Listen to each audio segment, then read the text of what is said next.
Yes, kama kawaida, mimi ni Ano Voice, sauti ya moto, nikiwa tayari kabisa kukusimulia simulizi hii. Ni kali kabisa. Sasa kuna huyu dada amesimama hapa ni nyumbani kwake, ametembelewa na rafiki yake, na rafiki yake anasema mimi najua kusuka sana nywele. Sasa ile anaondoka, huyu rafiki yake anachomoa kichwa cha mtoto, alafu anaanza kukifumua nywele. Na kichwa kilianza kulia sana, na kiwiliwili kikaanza kurukaruka, hata mimi mwenyewe Ano Voice nikaanza kushangaa.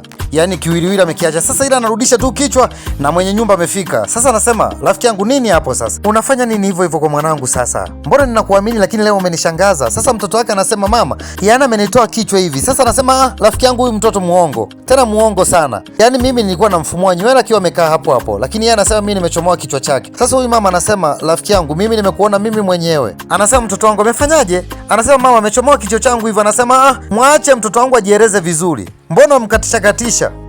Kwa hiyo anataka kujieleza vizuri, wewe unataka kufanyaje sasa? Sasa anasema mwanangu niambie, amefanya yeye? Sema mama amechomoa kichwa akikiweka hapa, akaanza kukifumua nywele. Alivyokuona wewe mama akakirudisha haraka haraka. Na huyu mama ni kweli alimuona, lakini alitaka tu apate uthibitisho kwa mtoto wake. Na amepata ukweli wa kutosha. Sasa namwambia rafiki yangu, kwani unafanya hivyo lakini? Yaani umekuwa kama waibanyeti. Sasa mtoto baada ya kusikia vile waibanyeti akaanza kulia sana yani. Sasa ikabidi ende kwa mama asije akanichukua tena kichwa changu. Sasa huyu mama kwa sababu alikuwa anajua. Sasa huyu dada akawa anajiongelesha anasema, lakini mimi sijafanya kwa ubaya. Akasema, mimi nyumba yangu mimi na kamera. Unaiona kamera ile pale? Kwa hiyo nilikuwa naona kila kitu. Lakini kwa wewe ambaye mambo yako hayakuendee vizuri na afya yako haiko sawa na unatamani mambo yako yakae vizuri kabisa, basi namba ambayo unaiona kwenye kioo chako ndo namba ya kupiga, na usiogope kupiga simu, gharama ni ndogo tu na utakuwa sawa kabisa. Na huyu dada baada ya kugundua kwamba ameshaonekana, alianza kumwambia rafiki yake kwamba rafiki yangu, naomba unisamee. Ninajua kwamba nimekukosea sana na usimwambie mtu yeyote yule.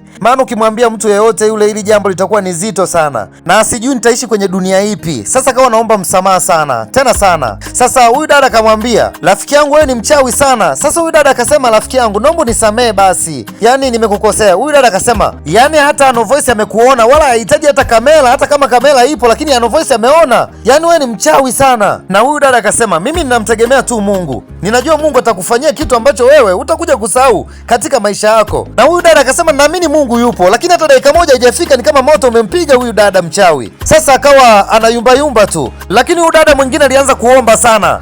Akamwambia kwamba Mungu leo atafanya jambo lake. Maana wewe umezoea. Na nyuma maiki nilikuwepo Ano Voice mwenyewe, sauti ya moto kwa lugha azimu kabisa ya Kiswahili, na nikuomba usipite bila kusubscribe channel yangu na kubonyeza alama ya kengele na kuwa wa kwanza kabisa kupata video nzuri kama hizi. Na mimi niseme tu kwamba yani hii ni bado sana. Yani hapa mchawi kakimbia tu.